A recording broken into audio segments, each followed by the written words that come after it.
इस देश के टीवी मीडिया पर बैठकर यहां बोला जा रहा है कि एक बाबा जो किस्मत बता रहा है, वो चमत्कार कर रहा है, पूरे देश को अंधविश्वास में ढकेल रहे हैं। बिरसा, फूले, अंबेडकर, पेरियार के वारिसों, आपके ऊपर जिम्मेदारी केवल अपनी जाति और अपने लोगों को बचाना नहीं है, इस मुल्क को बचाना है, क्योंकि इस मुल्क को हमारे पुरखों ने बनाया है कि एक तरफ लेफ्ट, राइट, सेंटर, सब में एक ही जाति का प्रवक्ता, एक संघ विचारक और एंकर भी उसी जाति का, सब मिलकर के कह रहे हैं इस मुल्क के भावना आहत हो गई, हिंदुओं की भावना आहत हो गई। ओबीसी महासभा के लोगों, एक सवाल आपसे पूछना और इस मंच के सवाल को गांव-गांव ले जाना। जे बरनाधम तेली कुम्हारा स्वपचकरा कोल कलवारा और मेले जिनयु तेहिलदाना और पूजिया विप्रशील गुणहीना सूदन गुणगन ज्ञान प्रवीणा, इनमें जितनी आभीर जातियों का स्वपच किरात कोल कलवारा, इन सारी जातियों के नाम पर जो बात कही गई है, क्या इन जातियों की भावना कोई भावना नहीं है क्या? भावना केवल 3% लोगों की है। और आपके आरक्षण का विरोध ये सारे वही लोग कर रहे हैं जो आपको हिंदू बनाने आते हैं। ये आपके आरक्षण के विरोधी हैं और इसलिए मैं कह रहा हूं, ये बजरंग दल, विश्व हिंदू परिषद, युवा वाहिनी और ये सारे लोग पूरे देश में गालियां दें, एक मुकदमा नहीं होगा। और इस मुल्क में स्वामी प्रसाद मौर्य और शिक्षा मंत्री बिहार चंद्रशेखर पर मुकदमा होगा। कबीर, ज्योतिबा फूले, शाहू जी महाराज, डॉक्टर भीमराव अंबेडकर, डॉक्टर राम मनोहर लोहिया, मंडल कांशीराम, ये मुकदमे और जेल से डर गए होते तो आज हम उनको याद नहीं कर रहे होते।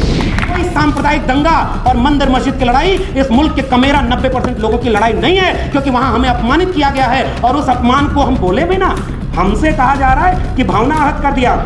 भावना कबीर साहब ने आहत की है। काकर पाथर जोर के मस्जिद लई चुनाए ताचड़ मुल्ला बात दे क्या भरा हुआ खुदा है। और पाथर पूजे हर मिले तो मैं पूजूं पहाड़, ताते ये चाकी भली पीस खाए संसार। उन्हें जानिए, कुल्हाड़ी में लगी लकड़ियों की वजह से जंगल की लकड़ियों को समझाया जाएगा कि ये कुल्हाड़ी में लकड़ी तुम्हारी जाति की तो है, अहिर कुर्मी कोयरी। मैं आपको कहने आया हूँ, इस देश में गाली किसने बनाई कि अहिर गडरिया कुर्मी चोर घर सारे का टंगरी तोड़? ये किसने गाली बनाई? किसी मुसलमान ने बनाई क्या? किसी दलित ने बनाई क्या? किसी आदिवासी ने बनाई क्या? और किसने ये विरोध किया कि बड़ जात बतियौला से या छोट जात लतियौला से? ऐसे लोगों को पहचानिएगा जो लिबास आपकी जाति का पहन कर आएंगे, आपके ओबीसी का पहन कर आएंगे, आपके दलित का पहन कर आएंगे। पसमानदा, और बीजेपी चिंता कर रही है पसमानदा की। एक तरफ लिंचिंग, एक तरफ मस्जिद पर हमला और दूसरी तरफ पसमानदा को हक। एक नेताजी, उस समय के नेता, जब राम मंदिर आंदोलन, मंडल के विरोध में कमंडल, तो उन्होंने हिचक नहीं दिखाई। संविधान पर जो खतरा बनकर आए थे उन तमाम आतताइयों पर गोली चलवाई थी, इसलिए हम उनकी विरासत को याद करते हैं। और लालू जी, उन्होंने उस आतताई दंगाई रथ को रोका था।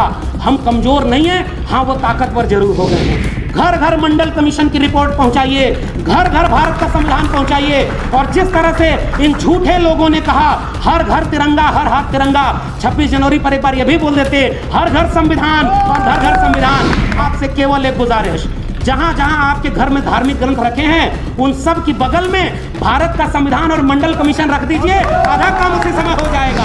तो इस मुल्क के 99% प्रोफेसर, 99.99% जज, इंजीनियर, वकील, डॉक्टर आज भी 3% लोगों के कब्जे में है। इसलिए हम कह रहे हैं प्रमोशन में रिजर्वेशन, प्राइवेट सेक्टर में रिजर्वेशन, और जितनी आबादी है उतना रिजर्वेशन दोगे तब मानकर चलिए कि ओबीसी की असली लड़ाई आगे बढ़ेगी। अफसोस, इस मुल्क के ओबीसी घरों में बाबा साहब भी देर से पहुंचे हैं, लेकिन अब पहुंच रहे हैं और इसमें ओबीसी महासभा जैसे तमाम संगठनों की जरूरत है। जब प्रधानमंत्री का चुनाव लड़ना हुआ तो मैं ओबीसी मां का बेटा हूं, सेल्फ मेड ओबीसी हैं वो। असल में अगर ओरिजिनल ओबीसी होते, वो विरासत में वो दर्द पाए होते, वो जोखिम उठाए होते, तो इतने साल प्रधानमंत्री रहने के बाद एक बार मंडल कमीशन का नाम लिए होते। अगर नहीं लिए तो तुम फेक ओबीसी हो, ये बात हम कहने आए। आज चुनाव जीतने के लिए प्रधानमंत्री से लेकर कैबिनेट मंत्री तक को भी बताना पड़ रहा है कि हम ओबीसी हैं, तो ये अपनी ताकत को पहचानिए और अपनी विरासत से जुड़िए, आधा काम यही हो जाएगा। कुछ लोग अभी हाल ही में गुजरे समाजवादी आंदोलन के तमाम नेताओं में से शुमार माननीय नेताजी मुलायम सिंह यादव जी और शरद यादव जी, इन दोनों की स्मृतियों को भी याद करते हुए मैं ये बात कह रहा हूं कि अभी तमाम विरासत के लोग अभी हमारे बीच हैं, जिन्होंने जाने कितनी लाठियां खाई, जाने कितने आंदोलन किए, संघर्ष किए। आप सब ने जो लड़ाई लड़ी हमें वो विरासत में मिली है, तो हिम्मत भी हमें वो विरासत में मिली है और इस लड़ाई को आगे बढ़ाएंगे, इसका भरोसा और वादा हमें इस आंदोलन को करना चाहिए। और मुझे खुशी है, सीमा कुशवाहा जी ने जब बोला तो इस बड़ी एका में जो चीजें ज्यादा ध्यान देने वाली हैं उसकी तरफ आपको इशारा कर दिया है। बिना महिलाओं की लड़ाई के हम जब सावित्रीबाई फुले और फातिमा शेख को याद कर रहे हैं, हम महात्मा ज्योतिबा फुले को याद कर रहे हैं, तो मुझे लगता है कि उन्हें याद करने की ईमानदारी भी ये कहती है कि सभागार में महिलाओं की बराबर की संख्या होनी चाहिए, वरना हमें फिर से इस पे होमवर्क करना होगा। इसलिए मैं उसको साथ देते हुए, और हमारे बिहार के मंत्री जी हैं और अली अनवर साहब जिस एक दूसरे पहलू को रख करके गए कि ये ओबीसी एकता भी तब तक मुकम्मल नहीं है जब तक इसमें किसान, कामगार, कमेरा जातियों में पसमानदा का जिक्र पूरी ताकत से ना हो। इसलिए मैं उनकी भी बात का समर्थन करते हुए तब इस ओबीसी में एकता को मुकम्मल मानता हूं। और फिर 2-3 मुद्दे, क्योंकि वक्त बहुत हो गया है, हम लोग तो वैसे भी बहुत कुछ बोल चुके हैं और बोलेंगे। इस मंच पर जितने भी पूर्व के वक्ता थे उनकी बातों का समर्थन करते हुए, ये ओबीसी एकता इसलिए भी जरूरी है और इस मुल्क में ओबीसी लोगों, आपको भी घर घर जाकर के ये बात कहना जरूरी है कि ये ओबीसी महासभा ने जो काम शुरू किया है, इसके पहले तमाम लोगों ने ये लड़ाई लड़ी है। और सबसे पुराने, पहले चले जाइए उन तमाम जातियों के बीच, तथागत बुद्ध से लेकर के कबीर, रैदास, पलटू दादू, भीखा बुल्ले शाह, बाबा फरीद और नारायण गुरु बसवन्ना चोखा मेला, इन तमाम कमेरा लोगों ने जो विरासत में बनाया उसे महात्मा ज्योतिबा फुले और शाहू जी ने आगे बढ़ाया। और उत्तर भारत में समाजवादी आंदोलन के नेता डॉक्टर राम मनोहर लोहिया जिस दौर में लड़ रहे थे, बिहार में त्रिवेणी संघ बना था और उत्तर भारत में अर्जक संघ, इन सब ने उन कमेरा लोगों को अंधविश्वास, पाखंड और इन सारी चीजों से निकाल करके वैज्ञानिक, तर्कशील, मानवतावाद और समाजवाद के आंदोलन के जरिए एकजुट करने का एक लंबा काम किया है। इसलिए ओबीसी किसी दौर में सोया नहीं था, न अभी सोया है, वो तब भी जगा था और आज भी जगा है और आगे जगा रहेगा। जवाब नंबर 1। अब दूसरी बात, शिकायत फिर ओबीसी से क्यों होती है कि ओबीसी अगर जाग जाए तो ये सब बदल जाए? क्योंकि जब आपकी आबादी इस मुल्क की आधी आबादी से ज्यादा है तो जिम्मेदारी भी आपकी ज्यादा है। ये इसलिए मैं इस बात पर जोर देने आया हूं। अगर आपकी आबादी ज्यादा है और आपके पास मौका है तो आइए एक बड़ी एका बनाए। और वो बड़ी एका ऐसी एका नहीं होनी चाहिए जैसे इस देश का, मुल्क का निजाम जैसा झूठ बोलता है वैसा झूठ बोल करके हम कोई आंदोलन नहीं कर पाए। जब तक गुजरात का मुख्यमंत्री होने के बाद वो राजनेता महोदय, उनको जाति नहीं याद आई। जब प्रधानमंत्री का चुनाव लड़ना हुआ तो मैं ओबीसी मां का बेटा हूं, सेल्फ मेड ओबीसी हैं वो। असल में अगर ओरिजिनल ओबीसी होते, वो विरासत में वो दर्द पाए होते, वो जोखिम उठाए होते, तो इतने साल प्रधानमंत्री रहने के बाद एक बार मंडल कमीशन का नाम लिए होते। अगर नहीं लिए तो तुम फेक ओबीसी हो, ये बात हम कहने आए। और आपसे भी शिकायत ओबीसी महासभा के लोगों, इसमें मंडल की तस्वीर नहीं है, बीपी मंडल की तस्वीर इसमें होनी चाहिए। क्योंकि डॉक्टर भीमराव अंबेडकर के बाद उस शख्स ने इन बिखरी हुई 3743 जातियों को एक पहचान दिया, ओबीसी। और आज चुनाव जीतने के लिए प्रधानमंत्री से लेकर कैबिनेट मंत्री तक को भी बताना पड़ रहा है कि हम ओबीसी हैं, तो ये अपनी ताकत को पहचानिए और अपनी विरासत से जुड़िए, आधा काम यही हो जाएगा। और इसलिए कह रहा हूं मंडल का नाम लेना क्यों जरूरी है इस मुल्क के निजाम को। आप कहते हो कि ओबीसी हैं तो मंडल की बात इसलिए हम कर रहे हैं। हमारे अतिथि महोदय बोल कर गए, बाबा साहब ने जब इस्तीफा दिया तो हिंदू कोड बिल के बाद ओबीसी कमीशन न गठित किए जाने का एक बात कह करके गए थे। अफसोस इस मुल्क के ओबीसी घरों में बाबा साहब भी देर से पहुंचे हैं, लेकिन अब पहुंच रहे हैं और इसमें ओबीसी महासभा जैसे तमाम संगठनों की जरूरत है। और उस मंडल की जितनी अनुशंसाएं बची हैं वो हमारी लड़ाई का हिस्सा होना चाहिए। 27% आरक्षण तो दबाव में दिया गया था, मंडल कमीशन की अनुशंसा कह रही है 52% आबादी को 52% रिजर्वेशन मिलना चाहिए। यह सबसे बड़ा सवाल था। इस देश का ओबीसी प्रधानमंत्री अगर वाकई ओबीसी है तो पहली घोषणा यह करे कि मंडल कमीशन की केवल 2 सिफारिशें लागू हैं। आज की डेट से इस मुल्क में 52%, और 52% क्यों भाई, ये तो 1931 की जनगणना और 1977 और 80 में रिपोर्ट, 1991-90 में लागू, 2021 में 2000 जो जनगणना होनी थी, कम से कम 2023 में सबसे पहले जाति जनगणना करके गिनो कि हमारी आबादी कितनी है, और जितनी आबादी है फिर उतने आरक्षण की घोषणा करो, तब हम मानेंगे कि तुम ओबीसी हो, वरना फेक ओबीसी रहोगे। इसलिए केवल ये बात मैं जोर देकर के कहने वाला हूं कि हम लोगों के बीच जाएंगे तो ये मुद्दा कैसे समझाएंगे, क्योंकि फिलहाल ये कार्यक्रम कन्विंस करने का हो रहा है। हम सब जागरूक लोग हैं। तो मंडल कमीशन की अनुशंसा में प्राइवेट सेक्टर में रिजर्वेशन, प्रमोशन में रिजर्वेशन नहीं है तो इस मुल्क के 99% प्रोफेसर, 99.99% जज, इंजीनियर, वकील, डॉक्टर आज भी 3% लोगों के कब्जे में है। इसलिए हम कह रहे हैं प्रमोशन में रिजर्वेशन, प्राइवेट सेक्टर में रिजर्वेशन, और जितनी आबादी है उतना रिजर्वेशन दोगे तब मानकर चलिए कि ओबीसी की असली लड़ाई आगे बढ़ेगी। तो जाति जनगणना और मंडल कमीशन की सिफारिश लागू करना। और आखिरी बात, ये कॉलेजियम सिस्टम, जज बने बैठे हैं। मैं एक बात कह रहा हूं, मुझे एक किस्सा याद आ रहा है, 2 मिनट में बात खत्म करूंगा। 1986 का वक्त था, महात्मा ज्योतिबा फुले हंटर कमीशन के सामने वो बात हो रही थी किसानों की दशा क्या है। तो उन्होंने पहली बार ये किया कि किसानों का चोला पहना, एक फटा पुराना कुर्ता, एक बहुत मैला सा कंबल, और ऐसे ही चले गए, गेट से घुसने नहीं दिया। उन्होंने कहा भाई आप कहाँ आ रहे हो? तो उन्होंने कहा कि किसानों का सम्मेलन हो रहा है, हमें किसानों की बात कहनी है। तो उन्होंने कहा कि भाई आप कौन? तब तक पहचान गए लोग कि अच्छा आप ज्योतिबा फुले हैं। तब उन्होंने जाकर उस कमीशन के सामने एक बात कही थी, ये सारे लोग जो भरे पेट और अच्छे कपड़ों में बैठे हैं, इन्हें पता ही नहीं किसानों का दर्द क्या है। आपको ये बताने के लिए कि किसान होता क्या है मैं इस लिबास में आया हूं, क्योंकि आपको पता ही नहीं किसान कितना दर्द सह करके वो जीवन जी रहा है, और ये भरे पेट वाले उनका दर्द क्या बताएंगे। इस मुल्क को अगर बचाना है ओबीसी महासभा के लोगों, तो ओबीसी को तो एकजुट करना ही करना, इसके अलावा आपके पास कोई रास्ता नहीं है।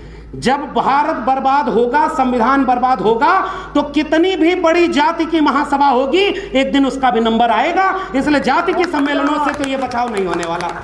छतरी तो एक ही बनेगी और वो ओबीसी की बनेगी। और जब आप ओबीसी के नाम पर लोगों को एकजुट होंगे तो अपने आप आपको अपने कुछ भाई नजर आएंगे, जिन्हें जैसे जाति के नाम पर ओबीसी बनाकर प्रताड़ित किया गया, वैसे इस मुल्क में इस देश के मूल निवासी आदिवासी हैं जो जल जंगल जमीन बचाने की लड़ाई लड़ रहे हैं। अपने आप दर्द का रिश्ता आपका उनसे बनेगा, इस देश के दलितों से बनेगा, और 90% लोगों की एकजुटता अपने आप बन जाएगी। इसलिए मैं आपको बधाई देते हुए, अगला कार्यक्रम किसी दिल्ली, बंबई, लखनऊ और भोपाल में मत करिएगा, अगला कार्यक्रम किसी गांव चौराहे पर करिएगा। हम सारे लोग आएंगे और इसमें से बहुत सारे लोग चलेंगे। 90% को एक करना है, और इसकी जिम्मेदारी ओबीसी महासभा की है। और यह बात बाबू जगदेव प्रसाद, और जगदेव बाबू ने क्या कहा, पहले डॉक्टर लोहिया ने, संत सोपा ने बाधी गांठ पिछड़ा पावे 100 में 60, उस नारे को आगे बढ़ाकर जगदेव बाबू और रामस्वरूप वर्मा ने क्या कहा। और आखिरी जाते जाते टिप्पणी करना जरूरी समझता हूं, जब जगदेव बाबू और रामस्वरूप वर्मा का जिक्र हो रहा है तो थोड़ा रामचरितमानस भी सामने आएगा। और भाटी साहब चले गए, अरसे बाद समाजवादियों के बीच अतुल जी बैठे हुए हैं, ऐसे लोग जिन्होंने अपने ऐसे लोगों को हराया है कि वो किसान कामगार कमेरा की आवाज़ क्या होती है, ये यहाँ बैठे हुए हैं। और भाटी साहब चले गए, मैं उनके सामने ये बात बोलना चाह रहा था। वो बात ये है कि एक तरफ लेफ्ट, राइट, सेंटर, सब में एक ही जाति का प्रवक्ता, एक संघ विचारक और एंकर भी उसी जाति का, सब मिलकर के कह रहे हैं इस मुल्क के भावना आहत हो गई, हिंदुओं की भावना आहत हो गई। ओबीसी महासभा के लोगों, एक सवाल आपसे पूछना और इस मंच के सवाल को गांव-गांव ले जाना। जय बरनाधम तेली कुम्हारा स्वपचकरात कोल कलवारा और मेली जिनयु तेहिलुदाना और पूजिय विप्रशील गुणहीना सूदन गुणगन ज्ञान प्रवीणा, इनमें जितनी आभीर जातियों का स्वपच, किरात, कोल, कलवारा, इन सारी जातियों के नाम पर जो बात कही गई है, क्या इन जातियों की भावना कोई भावना नहीं है क्या? भावना केवल 3% लोगों की है। इसलिए ये बात जाते जाते अपने ओबीसी समाज के लोगों को 2-3 चीज से बचा लीजिएगा। पहला, सांप्रदायिक दंगा। कोई हिंदू मुस्लिम की लड़ाई आपकी लड़ाई नहीं है। ये लड़ाई केवल और केवल अपने हक हुकूक, जल जंगल जमीन और संपत्ति की हिस्सेदारी। 1% लोग 40.5% कब्जा किए हुए हैं और 50% लोग 3% पर गुजारा कर रहे हैं। और इसको अगर बढ़ा दीजिए तो 10% लोगों के पास इस देश की 90% संपत्ति है और 90% लोग 10% पर गुजारा कर रहे हैं। जाति जनगणना का सवाल इसलिए जरूरी है कि पहचान खुलकर सामने आ जाए कि वो 10% कौन है और ये 90% कौन है। इसलिए जाते जाते गुजारिश, कोई सांप्रदायिक दंगा और मंदिर मस्जिद की लड़ाई इस मुल्क के कमेरा 90% लोगों की लड़ाई नहीं है, क्योंकि वहां हमें अपमानित किया गया है और उस अपमान को हम बोले भी ना। हमसे कहा जा रहा है कि भावना आहत कर दिया। भावना कबीर साहब ने आहत की है, काकर पाथर जोर के मस्जिद लई चुनाए, ताचड़ मुल्ला बाग दे क्या बहरा हुआ खुदा है। और पाथर पूजे हर मिले तो मैं पूजूं पहाड़, ताते ये चाकी भली पीस खाए संसार। उन्होंने कम भावना आहत की है क्या? अरे जिस पुरखे का नाम ले रहे हो ओबीसी समाज के लोगों, आपसे केवल एक गुजारिश, जहां जहां आपके घर में धार्मिक ग्रंथ रखे हैं उन सब की बगल में भारत का संविधान और मंडल कमीशन रख दीजिए, आधा काम उसी समय हो जाएगा। मंडल कमीशन और भारत का संविधान अनुच्छेद 51 कहता है कि हम भारत के नागरिकों में वैज्ञानिक चेतना का विकास करेंगे। और इस देश के टीवी मीडिया पर बैठकर यहां बोला जा रहा है कि एक बाबा जो किस्मत बता रहा है, वो चमत्कार कर रहा है, पूरे देश को अंधविश्वास में ढकेल रहे हैं। बिरसा, फूले, अंबेडकर, पेरियार के वारिसों, आपके ऊपर जिम्मेदारी केवल अपनी जाति और अपने लोगों को बचाना नहीं है, इस मुल्क को बचाना है, क्योंकि इस मुल्क को हमारे पुरखों ने बनाया है। ये बर्बाद कर रहे हैं। आप बताइए, अपने दोस्त को अमीर बनाया और कल को उसका शेयर गिर गया और वो भी कोई फ्लाइट पकड़ कर विदेश भाग गया तो क्या होगा? और इसलिए इस देश को बेच दिया है। हमारी लड़ाई सांप्रदायिकता की लड़ाई नहीं है, हमारी लड़ाई पाखंड की लड़ाई नहीं है, अंधविश्वास की लड़ाई नहीं है। घर घर मंडल कमीशन की रिपोर्ट पहुंचाइए, घर घर भारत का संविधान पहुंचाइए। और जिस तरह से इन झूठे लोगों ने कहा हर घर तिरंगा, हर हाथ तिरंगा, 26 जनवरी पर एक बार यह भी बोल देते हर घर संविधान और घर घर संविधान। और इस महासभा में जाते जाते केवल एक गुजारिश, आइए इस मुल्क को, एक बार रथ चला था ना मंडल के विरोध में, कमंडल का, पहचानो भाई। बिहार के मंत्री बैठे हुए हैं, जाति जनगणना की घोषणा हुई तो विरोध में कौन आया? मैं आपसे सवाल पूछ रहा हूं, जाति जनगणना के विरोध में कौन आया? झारखंड में जब आरक्षण बढ़ा के 77% किया गया है, राज्यपाल किसका है जो सिग्नेचर नहीं कर रहा है? छत्तीसगढ़ में जब आरक्षण SC ST OBC तीनों का बढ़ाया गया तो आरक्षण का विरोध कौन कर रहा है? यहां आएंगे तो कहेंगे मैं OBC मां का बेटा हूं, मैं फकीर आदमी हूं। और आपके आरक्षण का विरोध ये सारे वही लोग कर रहे हैं जो आपको हिंदू बनाने आते हैं, ये आपके आरक्षण के विरोधी हैं। और इसलिए मैं कह रहा हूं, ये बजरंग दल, विश्व हिंदू परिषद, युवा वाहिनी और ये सारे लोग पूरे देश में गालियां दें, एक मुकदमा नहीं होगा। और इस मुल्क में स्वामी प्रसाद मौर्य और शिक्षा मंत्री बिहार चंद्रशेखर पर मुकदमा होगा, जो बोलेगा उस पर मुकदमा होगा। तो भाइयों एक बात सुनो, डॉक्टर राम मनोहर लोहिया, भारत आजाद हुआ तो लोग सत्ता में बैठे और राम मनोहर लोहिया नहर रेट आंदोलन के लिए सड़क पर लाठी खा रहे थे, उन नायकों को आपने तस्वीर में लगाया है। केस मुकदमा ये आपसे कभी आपकी आवाज नहीं रोक पाएगा। कबीर, ज्योतिबा फुले, साहू जी महाराज, डॉक्टर भीमराव अंबेडकर, डॉक्टर राम मनोहर लोहिया, मंडल कांशीराम, ये मुकदमे और जेल से डर गए होते तो आज हम उनको याद नहीं कर रहे होते। आपको आखिरी बात, केवल गुजारिश, नकारात्मकता तो देखिए बहुत है, मैं भी चाहता तो यहाँ आपको बहुत सारी कमियां गिना देता कि ओबीसी में ये कमियां हैं, अरे बहुत कमियां हैं, फिर भी गुंजाइश इतनी है कि अगर न्यूनतम सहमति पर भी बृहत्तम एका बना लेंगे ये मुल्क अपने आप बचा लेंगे। इसलिए कमियों की बात मैं नहीं कर रहा। और वसीम बरेलवी का शेर पढ़ के जा रहा हूँ, उसी को जीने का हक है जो इस जमाने में इधर का दिखता रहे और उधर का हो जाए। ऐसे लोगों को पहचानिएगा जो लिबास आपकी जाति का पहन कर आएंगे, आपके ओबीसी का पहन कर आएंगे, आपके दलित का पहन कर आएंगे। पसमानदा, और बीजेपी चिंता कर रही है पसमानदा की, एक तरफ लिंचिंग, एक तरफ मस्जिद पर हमला और दूसरी तरफ पसमानदा को हक। एक तरफ सारे सरकारी संपत्ति बेच दो, जाति जनगणना की मांग इतनी ताकतवर हो गई कि जनगणना ही नहीं करा रहे। अरे ये डरपोक लोग हैं, थोड़ी हिम्मत और बढ़ाइए, सारी मांग आपकी मान लेंगे। इसलिए पहचानिए, कुल्हाड़ी में लगी लकड़ियों की वजह से जंगल की लकड़ियों को समझाया जाएगा कि ये कुल्हाड़ी में लकड़ी तुम्हारी जाति की तो है, अहिर कुर्मी कोयरी। मैं आपको कहने आया हूं, इस देश में गाली किसने बनाई कि अहिर गड़रिया कुर्मी चोर धर सारे का टंगरी तोर? ये किसने गाली बनाई? किसी मुसलमान ने बनाई क्या? किसी दलित ने बनाई क्या? किसी आदिवासी ने बनाई क्या? और किसने ये विरोध किया कि बड़ जात बतियौला से या छोट जात लतियौला से? उनके भी मेरे प्रिय कवि हैं तुलसीदास, लेकिन जहां गड़बड़ है वहां प्रिय नहीं है। मैं कहूंगा कि आपने वर्ण व्यवस्था स्थापित की, आपने इन जातियों के खिलाफ बोला है और मैं इस बात पर कायम हूं। और जाते जाते कुल्हाड़ी की व लकड़ी की पहचान को अपनी पहचान से जोड़ेंगे। उत्तर प्रदेश अभी अतुल भाई बोलेंगे तो समझ में आएगा। लोगों को बदनाम किया, किन जाति के लोगों का थाने में वर्चस्व है, सब लूट लिया। ओबीसी का सारा हक अहिर कुर्मी कोयरी ने लूट लिया, इन्होंने इनका लूट लिया। अरे इसीलिए तो हम कह रहे हैं जाति जनगणना करा दो, पता चल जाएगा कितना लूट लिया। इसमें तुम क्यों विरोध में आ जाते हो? जाति जनगणना का विरोध केवल ब्राह्मण क्यों करता है भाई? अगर यादवों ने, कुर्मी कोयरी ने ज्यादा, क्योंकि पता है ज्यादा लूटा नहीं है। कितने वाइस चांसलर, कितने जज, कितने वकील, कितने डॉक्टर, इंजीनियर आहिर कुर्मी कोयरी के बन गए। भाई आपको जो लड़ता है ना, सबसे पहले उसे बदनाम किया जाता है, इसलिए ताकि बाकी जातियों को कहा जाए अब उधर कुछ नहीं मिला इधर आओ। तो उत्तर प्रदेश में जिन लोगों को कहा गया कि बहुत कुछ मिलेगा इधर आओ, राम मंदिर की आड़ में नींव की ईंट वही बने हैं, सब कुछ लूटा आपका भी जाएगा। जाते जाते गुजारिश, शरद यादव को याद करते हुए मैं कह रहा हूं, इसी सम्मेलन में मैंने पहली बार शरद यादव को सुना, नेताजी को सुना। नेताजी उस समय के नेता, जब राम मंदिर आंदोलन, मंडल के विरोध में कमंडल, तो उन्होंने हिचक नहीं दिखाई। संविधान पर जो खतरा बनकर आए थे, उन तमाम आतताइयों पर गोली चलवाई थी, इसलिए हम उनकी विरासत को याद करते हैं। और लालू जी, उन्होंने उस आतताई दंगाई रथ को रोका था। हम कमजोर नहीं हैं, हाँ वो ताकतवर जरूर हो गए हैं। आइए मिलकर के सांप्रदायिकता के खिलाफ, और आदिवासी इलाके में जितने लोग हैं, यही आनंद राय जी आए हुए हैं, और मध्य प्रदेश के ओबीसी साथियों, आपको तो अच्छे से पता है वहाँ कितने ओबीसी पर शोषण हो रहा है, आदिवासी पर शोषण हो रहा है, दलितों पर शोषण हो रहा है। सारा शोषण हम सहें और भावना आहत भी हम ना करें। साहब तैयारी कर लो, अब हम तैयार होकर आए हैं।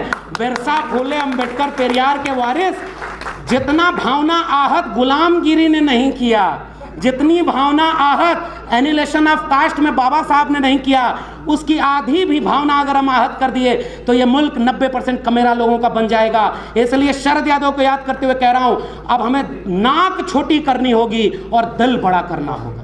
हम सब की नाकें लंबी हो गई हैं, अगर कटेगी तो किसी की नाक नहीं बचेगी। इसलिए आइए दिल बड़ा करें, जिसकी संख्या ज्यादा है 2 कदम पीछे आ जाए, और जो हमसे पीछे रह गया उसको कंधे पर बिठाकर आगे ले जाएं। कोई हमारी एकता नहीं तोड़ पाएगा। इसलिए जाते जाते गुजारिश, अब इस ओबीसी महासभा का सम्मेलन गांव-गांव हो, हम हर जगह साथ में खड़े रहेंगे, और फिर एक सम्मेलन कराइएगा।